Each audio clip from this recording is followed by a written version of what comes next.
میرے اعمال کی اصلاح کرم سے الحمدللہ رب العالمین والصلاة والسلام علی سید المرسلین اما بعد فاعوذ باللہ من الشیطان الرجیم بسم اللہ الرحمن الرحیم. پڑھیے الصلاة والسلام علیک یا رسول اللہ وعلی آلک واصحابک یا حبیب اللہ. الصلاة والسلام علیک یا نبی اللہ وعلی آلک واصحابک یا نور اللہ. میٹھے میٹھے اسلامی بھائیوں اور مدنی چینل کے ناظرین، درود پاک پڑھنے کے بے شمار فضائل و برکات ہیں. نبی پاک صلی اللہ تعالی علیہ وسلم کا ایک بڑا ہی پیارا فرمان. نارملی درود پاک پڑھنا یقیناً بہت ساری برکتیں لاتا ہے، مگر شاید کچھ لوگ یہ سمجھتے ہیں کہ درود پاک پڑھ لیا تو ٹھیک ہے، نہ پڑھا تو کوئی مسئلہ نہیں. ایسا نہیں ہے. درود پاک ہم پر حق ہے نبی پاک علیہ الصلوۃ والسلام کا. بینگ امتی، نبی پاک علیہ الصلوۃ والسلام کا امتی ہونے کی حیثیت سے یہ حق ہے پیارے آقا علیہ الصلوۃ والسلام کا کہ امتی ان پر درود پڑھے. اور نہ پڑھنے والا کتنا اور کیسے محروم رہتا ہے. میں ایک حدیث پاک آپ کو سنانے جا رہا ہوں، ذرا غور سے توجہ سے یہ حدیث سنیے گا. یہ حدیث دل دہلا دینے کے لیے کافی ہے. یہ حدیث عبرت کے بدری پھول لینے کے لیے بڑی شاندار حدیث ہے.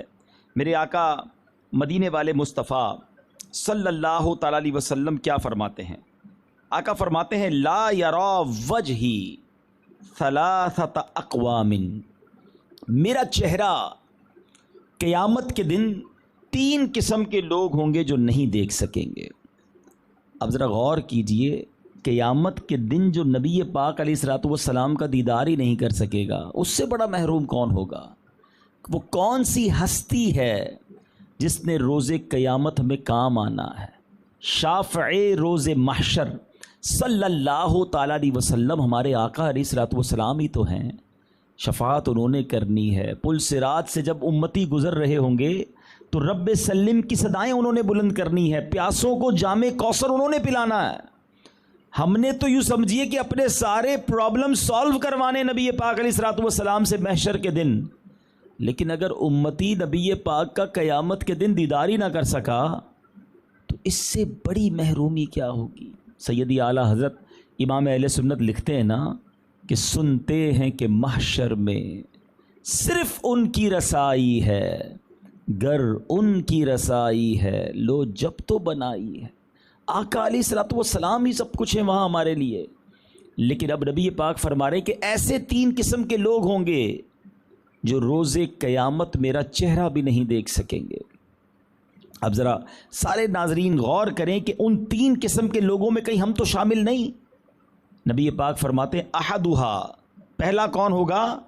العاق لوالدیہ، ماں باپ کا نافرمان قیامت کے دن میرا چہرہ نہیں دیکھ سکے گا. غور کیجئے، جن کے ماں باپ حیات ہیں، کبھی اپنے ماں باپ کو ناراض نہ کرنا کہ ماں باپ کا نافرمان اتنا بڑا مجرم ہے کہ نبی پاک علیہ الصلوۃ والسلام فرماتے ہیں قیامت کے دن میرا چہرہ نہیں دیکھ سکے گا. آج نوجوان موجود ہیں، ینگسٹرز موجود ہیں، آپ میں بہت سارے خوش نصیب وہ ہوں گے جن کے ماں باپ دنیا میں موجود ہیں. قدر کیجئے، دعائیں لیجئے.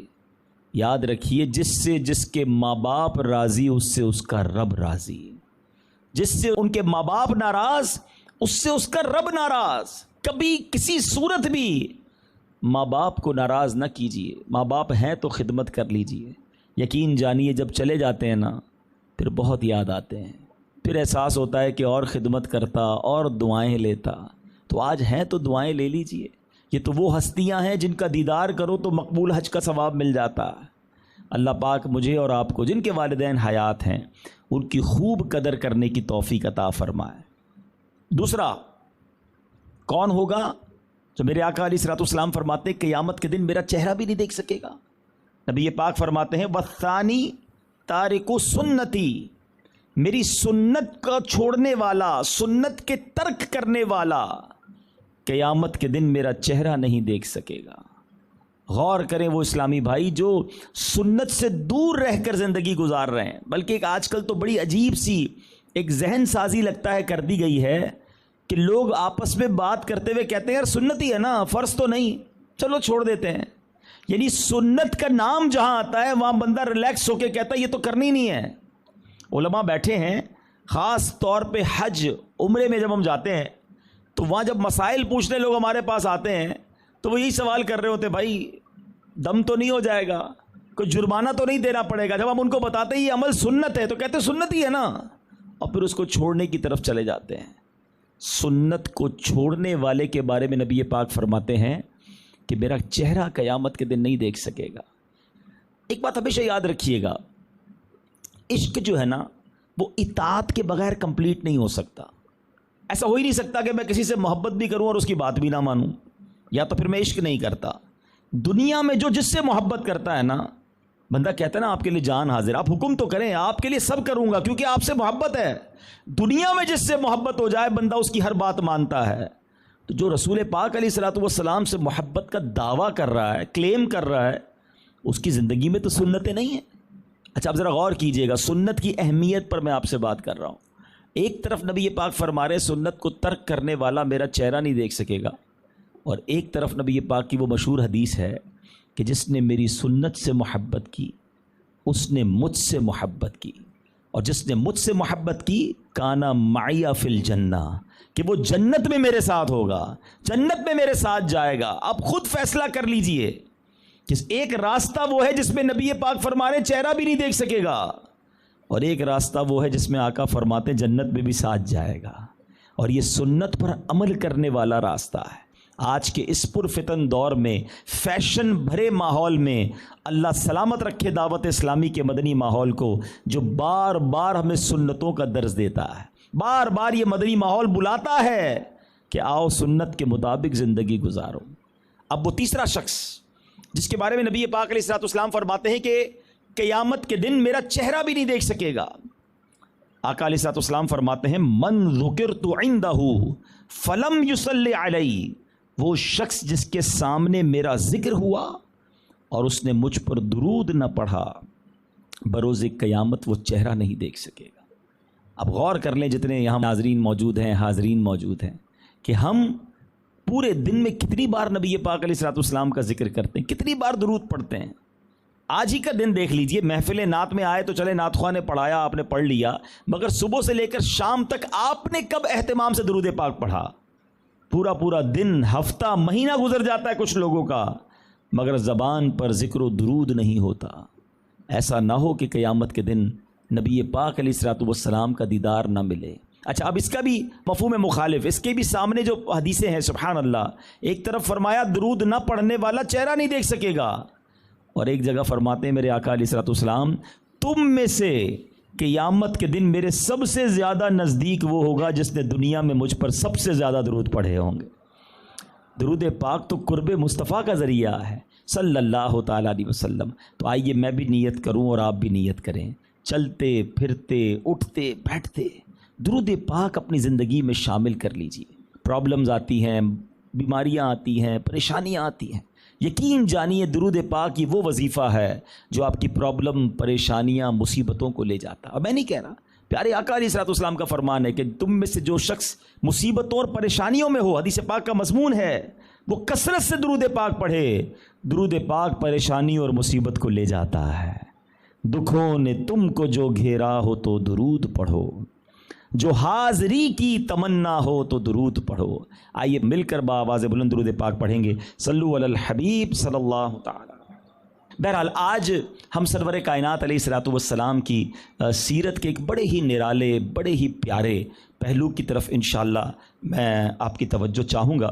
اور یہ ٹاپک میں نے کیوں چوز کیا ہے اس موضوع پر، کیونکہ نبی پاک علیہ الصلوۃ والسلام تو وہ ہیں، اللہ اکبر، کہ پیارے آقا علیہ الصلوۃ والسلام کی ذات کی اتنی خوبیاں ہیں، آپ کی ذات میں اتنے پہلو ہیں کہ اگر کسی مقرر کو، کسی بیان کرنے والے کو، یہاں تک کہ کسی کتاب لکھنے والے کو کہا جائے کہ پیارے آقا علیہ الصلوۃ والسلام کی شان بیان کرو، تو وہ حیران ہو جاتا ہے کہ کیا بیان کروں۔ ہیں؟ کون سی ادا ہے جس کو بیان نہ کیا جائے؟ نبی پاک کی ولادت سے پہلے کے واقعات، ولادت کے وقت کے واقعات، میرے آقا کے بچپن کے واقعات، نبی پاک کی جوانی اور مکی زندگی کے واقعات، مدنی زندگی کے واقعات، اللہ کے حبیب علیہ الصلوۃ والسلام کے سفر معراج پر بات کی جائے یا معجزات پر بات کی جائے، کونین کے والی صلی اللہ تعالیٰ علیہ وسلم کی خوبصورت اداؤں کی بات کی جائے، یا میرے آقا علیہ الصلوۃ والسلام کے امت پر احسانات پر بات کی جائے، نبی پاک کے حسن و جمال پر بات کی جائے، یا پیارے آقا علیہ الصلوۃ والسلام کے تصرفات پر بات کی جائے، اس قدر ڈائمنشنز ہیں نبی پاک کی حیات طیبہ میں کہ بیان کرنے والا بھی سوچنے پہ مجبور ہو جاتا ہے کہ کہتے ہیں کیسے بیان کیا جائے، اوقات بھی نہیں ہیں، الفاظ بھی نہیں ہیں نبی پاک علیہ الصلوۃ والسلام کی شان بیان کرنے کے لیے۔ بڑے بڑے علماء نے، بڑے بڑے فقہا نے قلم اٹھایا لیکن عاجز نظر آتے ہیں۔ بریلی کے تاجدار امام اہل سنت نے بھی کوشش کی، لیکن ایسا لگتا ہے کہ اس کلام میں تو ڈھونڈتے ہی رہے کہ نبی پاک کو کہوں کیا۔ کہتے ہیں سرور کہوں کہ مالک و مولا کہوں تجھے، باغ خلیل کا گل زیبا کہوں تجھے، یعنی کہوں کیا یہ تلاش ہو رہا ہے۔ اللہ رے تیرے جسم منور کی تابشیں، اے جانے جاں اے جانے تجلا کہوں تجھے، آقا تیرے تو وصف عیب تناہی سے ہیں بری، حیران ہوں میرے شاہ میں کیا کیا کہوں تجھے۔ اور آخر جس کو کہتے ہیں نا کہ جس کو اس کے بعد سرنڈر ہو گئے کہ لیکن رضا نے ختم سخن اس پہ کر دیا، خالق کا بندہ خلق کا آقا کہوں تجھے۔ تو نبی پاک علیہ الصلوۃ والسلام کی ذات وہ ہے کہ جس کے بارے میں ہم کیا بیان کریں اور کیا بیان نہ کریں، ہماری تو اوقات ہی نہیں۔ بہرحال پیارے آقا علیہ الصلوۃ والسلام کے چرچے کو کس طرح رب عز و جل نے بلند فرمایا اور کس طرح پیارے آقا علیہ الصلوۃ والسلام کی شان کو بیان فرمایا، اللہ اکبر۔ پیارے آقا علیہ الصلوۃ والسلام کا ذکر ہم کیا کریں، اللہ تبارک و تعالیٰ نے پیارے آقا علیہ الصلوۃ والسلام کے ذکر کو اپنے ذکر کے ساتھ کیسے کس طرح جس کو کہتے ہیں نا کہ اٹیچ کیا۔ جب تک ہم کلمہ لا الہ الا اللہ کے بعد محمد الرسول اللہ نہ پڑھ لیں، ایمان کمپلیٹ نہیں ہوتا۔ یعنی نبی پاک پر ایمان لائے بغیر اللہ پر ایمان لانا کمپلیٹ نہیں ہوتا۔ یہ بڑی کمال کی بات ہے۔ اچھا اب آپ دیکھیں جو ساری دنیا میں اذانیں ہو رہی ہیں، اور یہ اذان کا سسٹم کیسا ہے، وَرَفَعْنَا لَكَ ذِكْرَكَ کا کیسا مظہر نظر آتا ہے کہ اگر دنیا کے ایک کونے سے فجر کی اذان شروع ہو تو ہر اذان میں نبی پاک کا چرچا ہے، اشہد ان محمد الرسول اللہ۔ اب آپ ترتیب سے دیکھتے جائیں تو ہو سکتا ہے کہ دنیا کے اوقات میں جو یہ تبدیلی ہے، پشاور میں اذان پہلے ہوتی ہے، اسلام آباد میں بعد میں ہوتی ہے، لاہور میں اس کے بعد ہوتی ہے، پھر سندھ میں ہوتی ہے، پھر کراچی جا کے ہوتی ہے۔ اللہ کی شان ہے، اللہ کی حکمت ہے، وہ جانے کیا معلوم یہ نظام ہی اسی لیے بنایا کہ دنیا میں ہر وقت اذان گونجتی رہے، اللہ کے نام کے ساتھ ساتھ رسول پاک کا نام بھی گونجتا رہے۔ اللہ اکبر۔ فجر کی اذان کا سلسلہ آسٹریلیا فجی سے شروع ہوتا ہے، جب تک وہ امریکہ پہنچتا ہے اس سے پہلے ہی وہاں ظہر کی اذان شروع ہو جاتی ہے۔ یہ سلسلہ چلتے چلتے آگے بڑھتا ہے تو عصر کی اذان۔ دنیا کے ہر گھڑی ہر لمحے اللہ اور اس کے رسول کا نام دنیا کے کونے کونے میں گونج رہا ہے۔ اپنے حبیب کے چرچے کو بلند کرنے کا کیا خوبصورت انتظام فرمایا۔ تلاوت قرآن ہو، کون سا دن کون سا لمحہ ہے جب دنیا کے کونے کونے میں قرآن نہیں پڑھا جا رہا، اور قرآن ذکر مصطفیٰ صلی اللہ تعالیٰ علیہ وسلم کس خوبصورت انداز میں بیان کرتا ہے۔ تو اللہ نے اپنے حبیب علیہ الصلوۃ والسلام کے چرچے کو ایسا بلند فرمایا کہ ہم یقین کریں اگر نبی پاک کا ذکر بھی کرتے ہیں نا تو سمجھ لیں ہم خیرات لیتے ہیں، ہم نبی پاک کا ذکر کر کے اپنی جھولیاں بھرتے ہیں۔ میرے آقا علیہ الصلوۃ والسلام کو ہمارے ذکر کی یا ہماری طرف سے درود پڑھنے کی کوئی حاجت نہیں، وہاں تو ہر وقت وقت رحمتوں اور برکتوں کی بارش جاری ہے۔ لیکن آج میں نبی پاک علیہ الصلوۃ والسلام کی حیات طیبہ کا ایک ایسا انداز، ایک ایسی کیفیت آپ کے سامنے رکھوں گا۔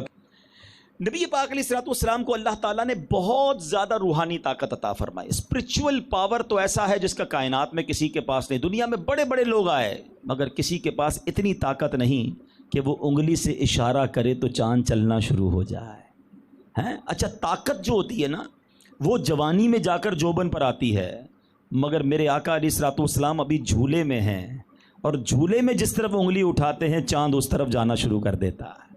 اور یہ حدیث پاک میں ہے، حضرت عباس رضی اللہ تعالیٰ نبی پاک کے چچا ہیں، یہ بعد میں ایمان لائے، ٹھیک ہے، اور جب ایمان بعد میں لائے تو کہتے یا رسول اللہ صلی اللہ تعالیٰ علیہ وسلم بچپن میں آپ کی طرف سے مجھے اسلام کی خاموش دعوت پہلے ہی مل چکی تھی، ماجرا یہ تھا یا رسول اللہ صلی اللہ تعالیٰ علیہ وسلم، آپ جب جھولے میں ہوتے تھے میں دیکھتا تھا کہ آپ جس طرف انگلی اٹھاتے تھے نا چاند اس طرف جاتا تھا۔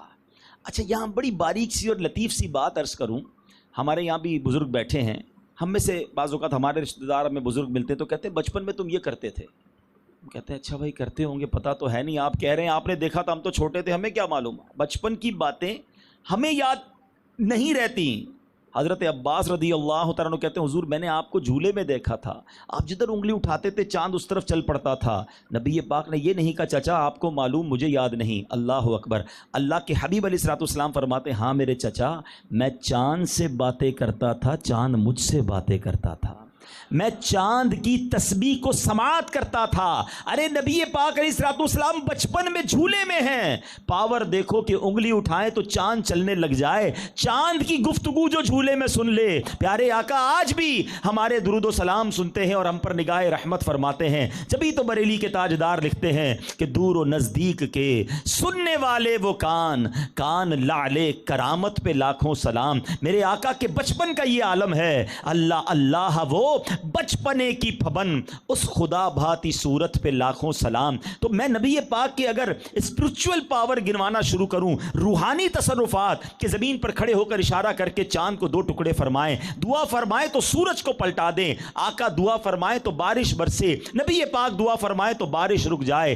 اللہ اکبر۔ ایسے واقعات تو بہت سارے ہیں، لیکن کیا آپ یہ جانتے ہیں کہ نبی پاک علیہ الصلوۃ والسلام کو اللہ تبارک و تعالیٰ نے فزیکل پاور یعنی جسمانی طاقت اور بہادری کیسی عطا فرمائی؟ اللہ اکبر۔ بات کرتے ہیں بہادروں کے سردار، جب بھی بہادروں کی بات ہوتی ہے میٹھے اسلامی بھائیوں تو مولا علی کرم اللہ تعالی وجہ الکریم کا تو نام آتا ہے نا، شیر خدا ہیں۔ اب سنو شیر خدا کیا فرماتے ہیں، مولا علی فرماتے ہیں کہ جب لڑائی خوب گرم ہو جاتی، دشمن سامنے ہوتا ہم بھی ادھر ہوتے، لڑائی بالکل گرم ہو جاتی اور جنگ کی شدت دیکھ کر بڑے بڑے بہادر گھبراتے، اس وقت ہم نبی پاک علیہ الصلوۃ والسلام کے پہلو میں کھڑے ہو کر اپنا بچاؤ کرتے تھے۔ آپ علیہ الصلوۃ والسلام سب لوگوں سے زیادہ آگے بڑھ کر دشمن کے قریب پہنچ کر جنگ کیا کرتے تھے۔ اتنی شجاعت تھی، اتنی بہادری تھی کہ بڑے بڑے بہادر وہ مانا جاتا تھا جو نبی پاک کے قریب چلا جائے، کیونکہ آقا لیڈ فرام دا فرنٹ کرتے تھے، سب سے آگے جا کر دشمن پر حملہ فرماتے۔ اللہ اکبر۔ سنو حضرت انس بن مالک کیا کہتے ہیں، سرکار مدینہ علیہ الصلوۃ والسلام لوگوں میں سب سے زیادہ حسین، سب سے زیادہ سخی اور سب سے زیادہ بہادر تھے۔ ایک رات اہل مدینہ نے کوئی خوفناک دھماکے کی آواز سنی، لوگ گھروں سے نکل آئے اور اس طرف جانے لگے جس طرف دھماکہ ہوا تھا، اس طرف جا رہے ہیں تو وہاں سے نبی پاک علیہ الصلوۃ والسلام واپس آ رہے ہیں، کہہ رہے گھبرانے کی بات نہیں ہے، گویا سب سے پہلے پیارے آقا علیہ الصلوۃ والسلام وہاں تشریف لے گئے۔ تو وہ شجاعت کا عالم ہے۔ ایسے بہت سارے واقعات ہیں، لیکن آپ بھی سوچ رہے ہوں گے کہ آج یہ والا ٹاپک کیوں لیا گیا ہے۔ تھوڑا آگے چلتے ہیں، آپ کو میرے موضوع کی وجہ بھی سمجھ آ جائے گی۔ بہرحال یہ تو ہو گئی بہادری۔ اچھا اس کے بعد نبی پاک علیہ الصلوۃ والسلام کو اللہ تبارک و تعالیٰ نے جو جسمانی طاقت عطا فرمائی، سبحان اللہ۔ میرے آقا علیہ الصلوۃ والسلام تو سب کے پاس جاتے تھے نیکی کی دعوت دینے، اب نبی پاک علیہ الصلوۃ والسلام جو ہیں انہوں نے ایک بار اس زمانے کا ایک بہت بڑا جس کو آپ کہیں پہلوان مانا جاتا ہے، ٹھیک ہے، اس پہلوان کا نام تھا رکانہ، عرب کا ہیوی ویٹ چیمپئن، جیسے آج کل ہمارے یہاں کہتے ہیں نا یہ ورلڈ چیمپئن ہے، اس زمانے کا سب سے بڑا پہلوان تھا۔ پیارے آقا علیہ الصلوۃ والسلام نے اس کو اسلام کی دعوت دی۔ اچھا پہلوانوں کے پہلوانوں والے دماغ ہوتے ہیں، وہ کہتا ہے ٹھیک ہے آپ مجھے اسلام کی دعوت دے رہے، میں تو آپ کو اللہ کا سچا نبی جب مانوں گا کہ آپ جو ہے مجھ سے کشتی کریں اور مجھے اس پہ پچھاڑ دیں۔ اب اللہ کے حبیب علیہ الصلوۃ والسلام گئے اسلام کی دعوت دینے، وہ چیلنج کر رہا ہے کشتی کا۔ اب ذرا سما دیکھیں کیا بنا ہوگا کہ نبی پاک کو چیلنج دیا ایک پہلوان نے، پیارے آقا علیہ الصلوۃ والسلام نے فرمایا ٹھیک ہے چلے کشتی کرتے ہیں۔ اب کیسا جمگٹا لگا ہوگا، صحابہ کرام جمع ہوئے ہوں گے اور لوگ دیکھنے آ گئے کہ اب ہوتا کیا ہے۔ مگر جیسے ہی اس رکانہ پہلوان نے پیارے آقا علیہ الصلوۃ والسلام کی طرف قدم آگے بڑھایا، نبی پاک نے ایک ہی باری میں اٹھا کر اسے پٹک دیا۔ وہ حیران ہو گیا، وہ کہتا ہے مجھے اس طرح اٹھا کر پٹک دیا۔ اب کہتا ہے حضور ایک کام کریں، جو ہے نا مجھے لگتا ہے کہ آپ کے پاس جو ہے نا کوئی مجھے سمجھ نہیں پڑی ہوا کیا ہے میرے ساتھ، ایک بار اور کرتے ہیں مقابلہ۔ نبی پاک نے پیغمبرانہ قوت سے پھر اٹھایا، پھر اٹھا کے پٹک دیا، یعنی اس کو اپنے داؤ پیچ ہلانے جلانے کی نوبت ہی نہیں آئی۔ وہ کہتا ہے حضور آج تک عرب کا کوئی پہلوان میری پیٹھ زمین پر نہیں لگا سکا۔ تیسری بار آیا، نبی پاک نے تیسری بار بھی اٹھا کر اسے پٹک دی. اس کو ہاتھ پیر ہلانے کی بھی موقع نہیں ملتا تھا. وہ کہتے ہیں آپ اللہ کے سچے نبی ہیں, کلمہ پڑھ کر مسلمان ہو گیا. پہلوانوں کا عموماً بیٹا بھی پہلوان ہوتا ہے.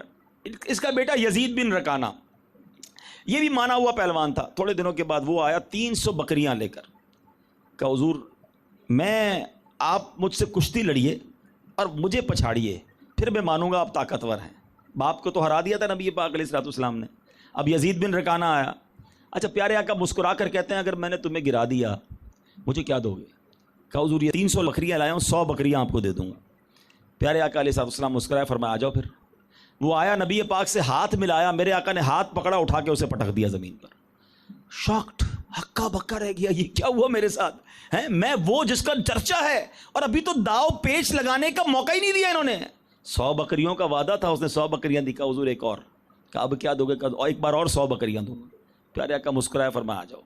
پھر آیا, پھر نبی پاک نے ہاتھ پکڑا, پھر اٹھا کے پٹک دیا. 100 بکریاں دیا. اسے سمجھ نہیں آ رہی ہو کیا رہا ہے میرے ساتھ. کہتے ہیں آخری بار ایک بار اور, مجھے سمجھ نہیں آ رہی میرے ساتھ کیا ہو رہا ہے, میں اب کی بار آپ کو نہیں جیتنے دوں گا. آخری 100 بکریاں بھی اس نے سامنے رکھی. نبی پاک نے اٹھایا, اسے بھی پٹک دیا. وہ کہتا ہے دنیا میں کوئی ایسا پہلوان نہیں گزرا جس نے اس طرح مجھے اٹھا کر زمین پر لگایا ہو. آپ اللہ کے سچے نبی ہیں. نبی پاک علیہ الصلوۃ والسلام نے 300 بکریاں تحفے میں واپس بھی عطا فرما دی. سمجھ رہے ہیں آپ, میرے آقا صرف روحانی طاقت والے نہیں, نبی پاک علیہ الصلوۃ والسلام کی جسمانی طاقت کا عالم یہ ہے. ایک اور پہلوان کے بارے میں آتا ہے, ابو الاسود. اس کا بارے میں مشہور تھا, یہ اتنا طاقتور تھا, یہ جب کسی چمڑے پر بیٹھ جاتا نا, چیلنج دیتا لوگوں کو, چمڑا نکال کے بتاؤ میرے نیچے سے. چمڑے کے یعنی اسکن آف اینیمل کے ٹکڑے ٹکڑے ہو جاتے تھے, چمڑے سے اس کو نکال نہیں سکتے تھے. وہ آیا نبی پاک علیہ الصلوۃ والسلام کی بارگاہ میں, آپ مجھے کشتی میں پچھاڑ دیں میں مسلمان ہو جاؤں گا. نبی پاک علیہ الصلوۃ والسلام نے اس کا ہاتھ پکڑا, اٹھایا, اسے بھی زمین پر پٹک دیا. کلمہ پڑھ کر وہ بھی مسلمان ہو گیا.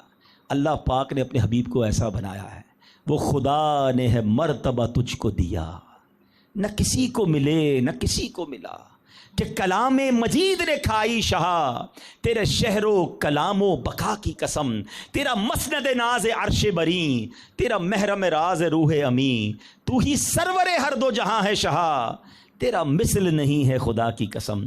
اللہ نے اپنے حبیب کو با کمال بنایا, ہر صلاحیت عطا فرمائی.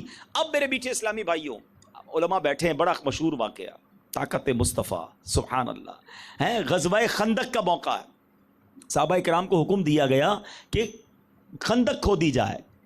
بڑی بڑی خندق بنائی گئی مدینے کے اطراف میں. صحابہ کرام خندق کھود رہے ہیں, اور یہ وہی حال ہوگا, آپ کو یاد ہے نا کہ جب بندہ کوئی محنت کا کام کرتا ہے تو کھانا بھی اچھا کھانا چاہیے, بھوکا آدمی کیا کرے گا. اور اسی خندق کھودتے ہوئے صحابہ آئے تھے نبی پاک کے پاس کہ حضور کھانے کو کچھ نہیں ہے. اور ایک صحابی نے نبی پاک کو کرتا اٹھا کر پتھر دکھایا تھا کہ حضور پیٹ پر پتھر ہے, اور کونین کے والی صلی اللہ تعالی علیہ وسلم نے اپنا کرتا اٹھایا تو پیٹ پر 2 پتھر بندھے ہوئے تھے.